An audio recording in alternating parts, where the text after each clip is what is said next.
अस्सलाम वालेकुम 10th class future vision के प्लेटफॉर्म से आप सारे बच्चों को वेलकम करते हैं ऑनलाइन क्लासेस में। उम्मीद है कि आप सारे बच्चे बखैरियत होंगे। अच्छा बच्चों, चैप्टर नंबर 7 की तरफ लेक्चर नंबर 7 की तरफ मूव करते हैं। चैप्टर नंबर 14 चल रहा था हमारा एटमॉस्फेयर के नाम से, और हमने बच्चों अभी तक ये डिस्कस किया है कि एटमॉस्फेयर क्या है, उससे एटमॉस्फेयर को डिफ़ाइन किया है, उसकी टोटल हाइट देखी है जो कि 120 किलोमीटर है। एटमॉस्फेयर के डिफरेंट रीजन्स हैं, डिफरेंट लेयर्स हैं, हमने उन लेयर्स को डिस्कस किया है, उन लेयर्स की डिटेल को पढ़ा है।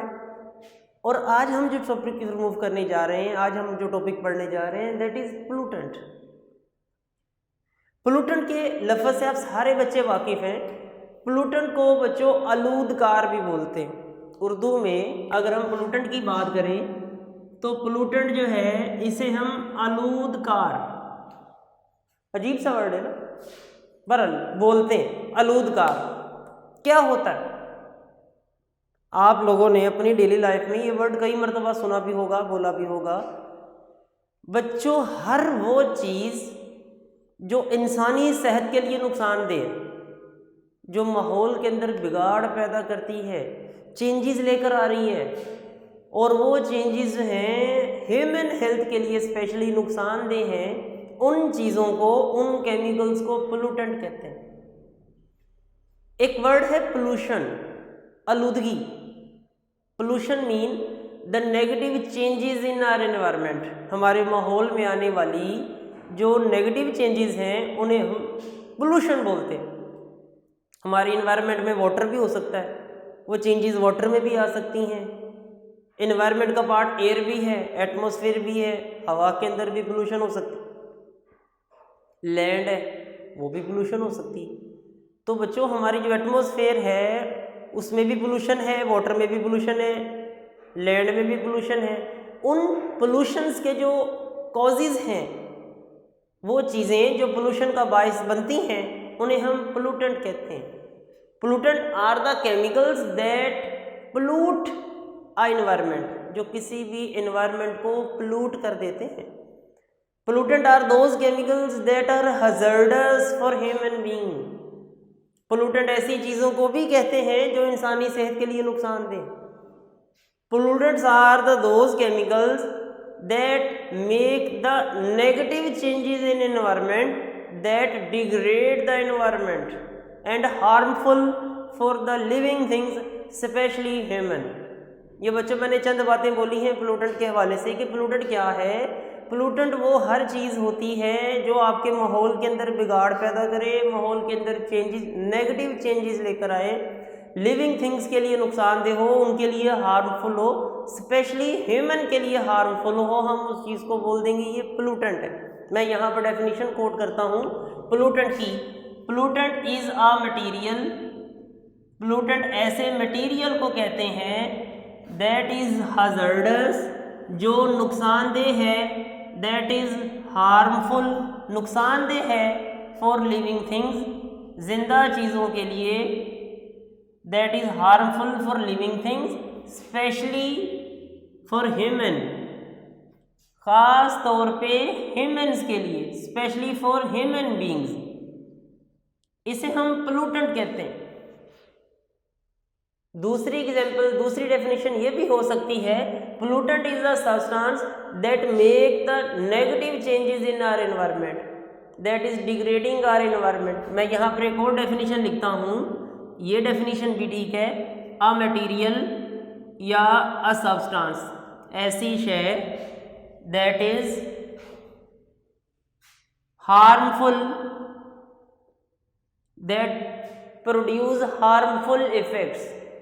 A material or a substance that is harmful for environment, that is producing negative changes in environment, that produce harmful effects in the environment is called pollutant। उसे भी हम pollutant बोल देंगे। और उस environment में water भी हो सकता है, उस environment में land हो सकती है, उस environment में water, land और atmosphere, air भी हो सकती है। ऐसी चीज़ों को पोल्यूटेंट कहते हैं। बच्चों, पोल्यूटेंट कितना डेंजरस हो सकता है, एक पोल्यूटेंट कितना डेंजरस हो सकता है, इस बात का इन्हिसार 3 बातों पे। पहली बात, उसकी नेचर क्या है, एक पोल्यूटेंट कितना टॉक्सिक है, इस बात का इन्हिसार 3 बातों पे है। उस पोल्यूटेंट की नेचर क्या है। अब बच्चों सीधी सी बात है कि आप दूध में पानी मिला दें, दूध में पानी मिला दें तो वो पोल्यूटेंट नहीं है, वो आपकी सेहत के लिए नुकसानदेह नहीं है। हाँ, उसने आपके दूध को नाखालिस ज़रूर कर दिया है। आपका दूध पहले प्योर था, अगर आप दूध में पानी मिला देते हैं तो क्या दूध में पानी का मिक्स हो जाना पोल्यूटेंट है? हरगिज़ नहीं। दूध में पानी का मिक्स हो जाना हरगिज़ भी पोल्यूटेंट नहीं है। हाँ, दूध के अंदर पॉइजन का मिक्स हो जाना, दूध के अंदर जहर का मिक्स हो जाना, ये पोल्यूटेंट है। क्योंकि पोल्यूटेंट के बारे में हमने पढ़ा है मटेरियल दैट इज हार्मफुल, जो नुकसानदेह है, हार्मफुल है, दिस इज कॉल्ड पोल्यूटेंट। जो चीज़ नुकसानदेह है इसको हम पोल्यूटेंट बोलते हैं। हाँ, ऐसी शय जो दूसरी शय को इम्प्योर कर दे, ना खालिस कर दे, दैट इज कॉल्ड कॉन्टेमिनेंट।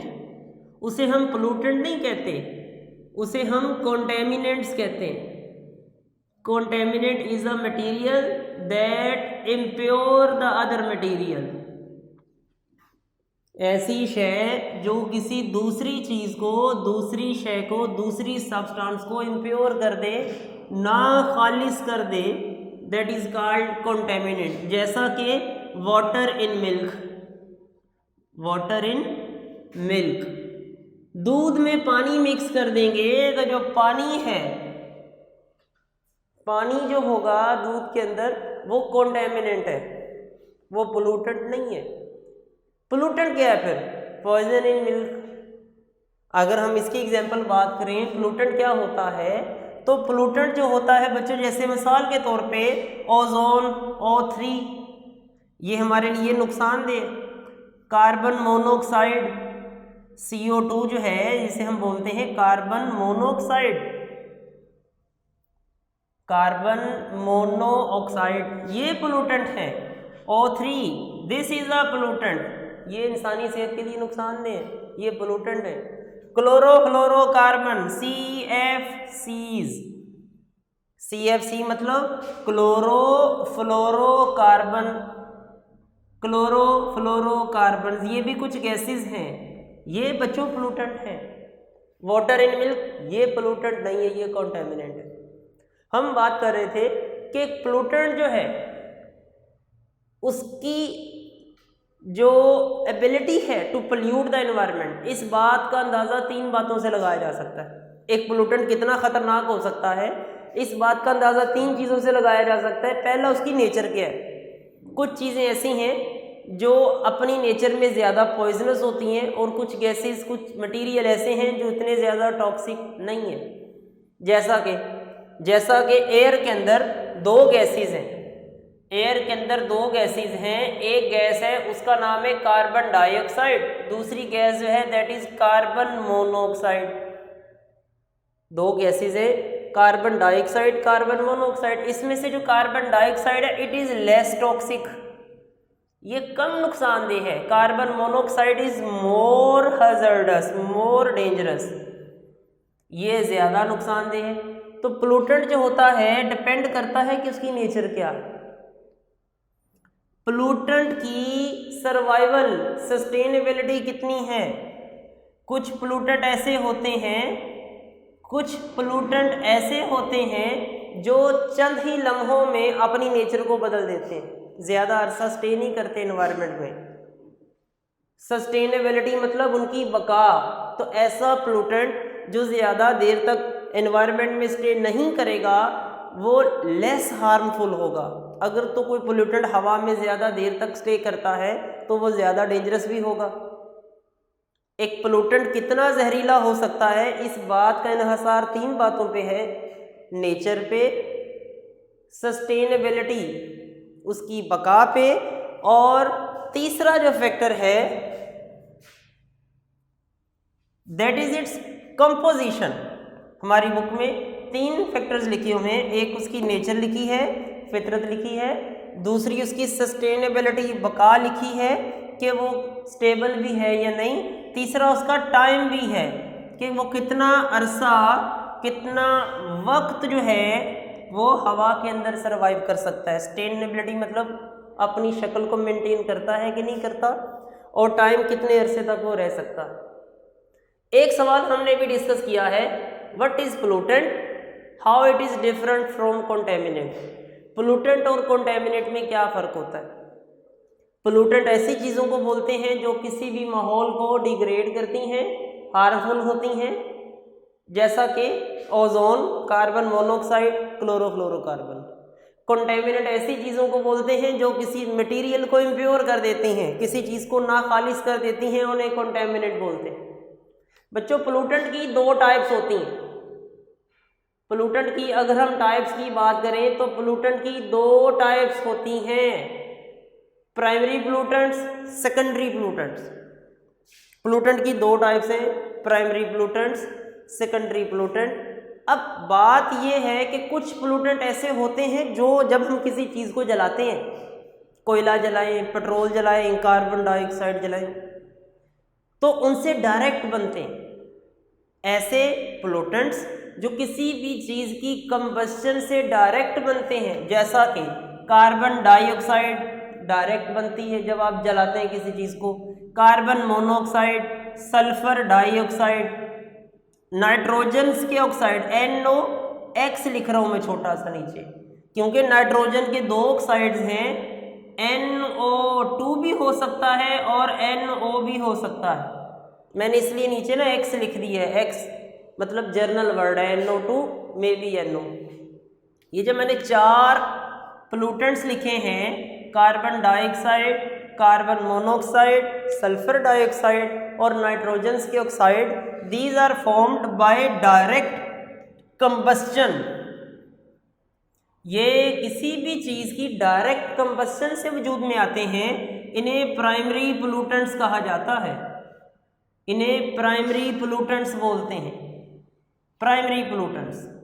जबकि कुछ पोल्यूटेंट्स ऐसे होते हैं प्राइमरी पोल्यूटेंट्स के आपस में मिलने से वजूद में आते हैं, जैसा कि ये कार्बन डाइऑक्साइड है।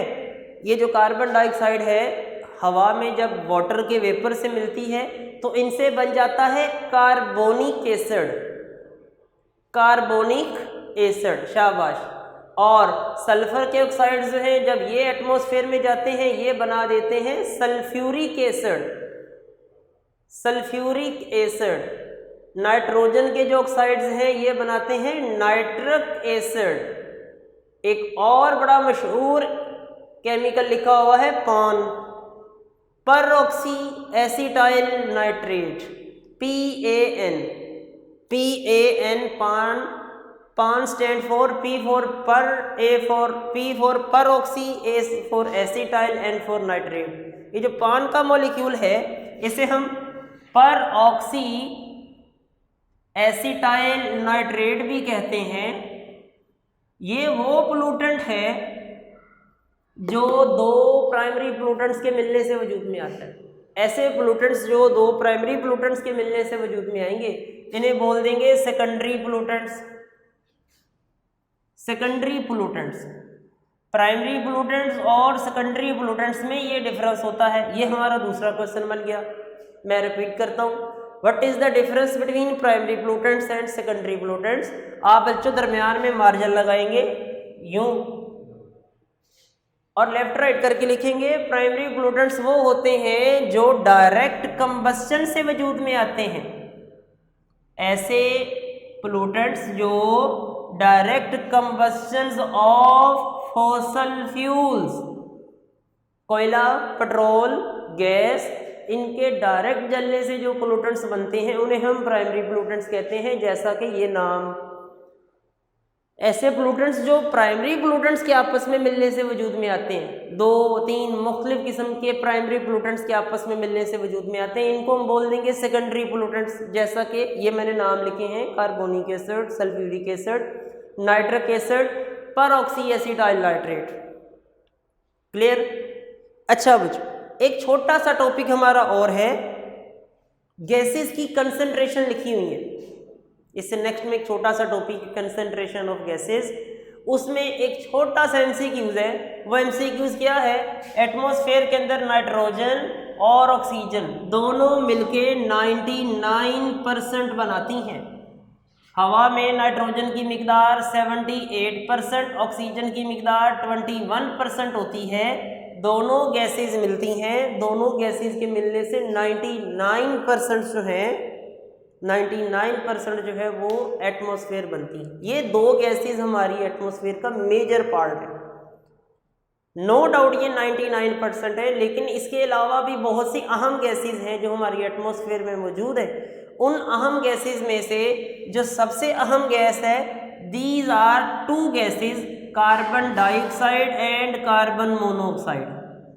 ये जो मैंने रेड कलर का बॉक्स बनाया है ये बहुत ज़्यादा इम्पॉर्टेंट गैसेस हैं, बहुत ज़्यादा अहम गैसेस हैं जो कि हमारी एटमॉस्फेयर का पार्ट है। कैसे ये अहम गैसेस कैसे हैं? क्योंकि बच्चों ये जो कार्बन डाइऑक्साइड है it is the life gas for the plants. ये पौधों के लिए लाइफ गैस है। प्लांट्स फोटोसिंथेसिस कर ही नहीं सकते जब तक ये गैस ना होगी। लेकिन अभी तो सर आपने इसको पोल्यूटेंट करार दे दिया। अभी तो मैंने इसको पोल्यूटेंट बोल दिया कि ये तो प्राइमरी पोल्यूटेंट है, ये तो अच्छी गैस नहीं है। अभी आप कह रहे हैं ये इंपॉर्टेंट गैस है। बच्चों एक सेंटेंस बोला जाता है, excess of everything is bad. हर चीज़ की ज़्यादती नुकसानदेह है। Excess of everything is bad. Carbon dioxide बड़ी अहम गैस है, इसकी वजह से प्लांट्स फोटोसिंथेसिस करते हैं। लेकिन इसकी ज़रूरत से जो ज़्यादा मिकदार है ये आज हमें परेशान किए हुए है। ये जो कार्बन डाइऑक्साइड है इसकी ज़रूरत से मिकदार अगर ज़्यादा हो जाएगी तो ये हमारे लिए नुकसानदेह है, ये पोल्यूटेंट करार दे देते हैं। अक्सर ऐसा होता है कोई मुफीद चीज़, कोई हमारे पास जो फेवरेबल चीज़ है हमारे लिए, हमारे जो फ़ायदेमंद चीज़ है, अक्सर उसकी भी मिकदार ज़रूरत से ज़्यादा हो जाए तो वो नुकसानदेह है। आप गोश्त ज़्यादा खा लें, गोश्त इंसानी सेहत के लिए ज़रूरी है, प्रोटीन होती है उसमें। आप गोश्त खाएं, दबा के खाएं और सो जाए। Is it good for your health? क्या ये आपकी सेहत के लिए अच्छा है? क्या होता है बच्चों, सोचो थोड़ी देर के लिए, ईद उल अज़हा के मौका पे क्या होता है? दबा के पहले दिन पेट भर के गोश्त खाया जाता है और रात को क्या होता है, इमरजेंसी में जाते हैं सारे जनरल हॉस्पिटल के, उल्टियाँ करते हैं। क्यों? क्योंकि सर गोश्त आपकी सेहत के लिए ज़रूरी है, लेकिन एतदाल के साथ। ऐसा तो नहीं है कि पहले सुबह जो है वो कलेजी भी खा ली, दोपहर को भुना हुआ खा लिया, शाम को ब्रांडी भी ठूंस ली, कोक पी ली और उसके ऊपर बाद में फिर पाए का शोरबा और मुख्तलिफ रोस्ट भी चल रहा है, तिक्के कबाब भी चल रहे। बच्चों ठीक है, गोश्त आपकी सेहत के लिए ज़रूरी है, लेकिन एक लिमिट में होना चाहिए। कार्बन डाइऑक्साइड गैस हमारे लिए ज़रूरी है, लेकिन एक लिमिट में। अगर ये अपनी लिमिट क्रॉस करती है तो ये हमारे लिए नुकसानदेह है। आखिरी बात बच्चों, जल्दी जल्दी बात ख़त्म करते हैं। दीज आर 3 सोर्सेज, 3 सोर्स बताएं मुझे जहाँ से ये कार्बन डाइऑक्साइड और कार्बन मोनोऑक्साइड निकल रही है। सोचें ज़रा, मैं थोड़ा सा बोर्ड रेज करता हूँ एक साइड पे, आप लोग सोचें कि कौन से सोर्सेज हैं जहाँ से कार्बन डाइऑक्साइड निकल रही है और कार्बन मोनोऑक्साइड निकल रही है। आपका जो सवाल है, right the sources of carbon monoxide and carbon dioxide. Sources बताने हैं आपने CO2 के और CO के। सबसे जो पहला सोर्स है that is volcanic eruption. Volcanic eruption, जब भी कभी आतिशफशानी का प्रोसेस होता है, पहाड़ों से जब कभी आतिशफशानी होती है, पहाड़ों से लावा निकलता है, तो उस आतिशफशानी का जो प्रोसेस है उसमें से कार्बन मोनोऑक्साइड और कार्बन डाइऑक्साइड निकलती है। ज़्यादा मिकदार उसमें कार्बन मोनोऑक्साइड की होती है। वोल्केनिक इरप्शन में CO2 की मिकदार ज़्यादा होती है। दूसरा जो प्रोसेस है फॉरेस्ट फायर, जंगलात को जब आग लग जाती है।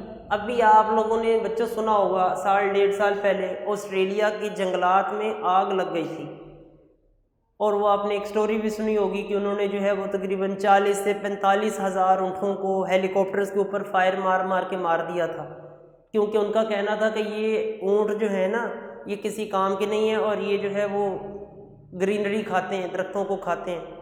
तो कुदरत ने इंतकाम लिया, सुनने में आया तो उनके ऑस्ट्रेलिया के जंगलात में एक बड़ा अरसा आग लगी रही। इसी तरह ये जो कैलिफोर्निया के जंगलात हैं, आज से 4 या 5 माह पहले वहाँ पे आग लगी थी, वो तकरीबन 7 माह तक वो जो है वो जारी रही है। ये पिछले दिनों न्यूज़ सुनने में आ रही थी 4 से 5 माह पहले कि कैलिफोर्निया के जंगलात में काफ़ी अरसे से एक आग लगी हुई है, वो 7-8 माह हो गए, अभी तक बुझाने में लोग उसको नाकाम रहे। तो अक्सर जो है फॉरेस्ट के अंदर फायर लगती है, आग लग जाती है, कई वजूहात होती हैं, वो हमारा टॉपिक नहीं है बच्चों। फॉरेस्ट फायर जो होती हैं, जंगलात को जब आग लगती है तो आपको पता है कंबस्टन का जो प्रोसेस है, जलने का जो प्रोसेस है, उस जलने के प्रोसेस से कार्बन डाइऑक्साइड और कार्बन मोनोऑक्साइड दोनों गैसेस पैदा होती हैं। तीसरा जो मेथड है, तीसरा जो है फॉसल फ्यूल्स, ये जितना भी हम दुनिया के अंदर कोल जलाते हैं, कोयला जलाते हैं, जितनी भी हम वुड को जला रहे हैं, जितना भी हम गैसेस को जला रहे हैं, जितना भी हम पेट्रोल जलाते हैं, तो इन सब के जलने के प्रोसेस से भी कार्बन डाइऑक्साइड और कार्बन मोनोऑक्साइड रिलीज होती है। ये हमारा आखिरी क्वेश्चन था, right the sources of carbon monoxide and carbon dioxide. मैं रिपीट कर देता हूँ, आज के हमने 3 सवाल क्या पढ़े हैं।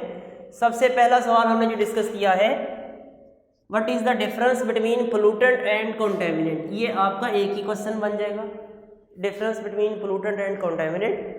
दूसरा जो क्वेश्चन बनेगा, what is the difference between primary pollutant and secondary pollutant. आप दरमियान में मार्जिन लगाएंगे, लाइन लगाएंगे, लेफ्ट राइट करके आप अपना डिफरेंस लिखेंगे। तीसरा हमारा सवाल, right the sources of oxide of carbon. Carbon के ऑक्साइड्स के सोर्सेज लिखें, देयर आर 3 सोर्सेज। तो बच्चों आज का टॉपिक यहाँ ख़त्म होता है। उम्मीद आप सारे बच्चों को समझ आ गया होगा। इंशाल्लाह नेक्स्ट लेक्चर के अंदर हम ग्लोबल वार्मिंग डिस्कस करेंगे। तब तक के लिए अल्लाह हाफिज़।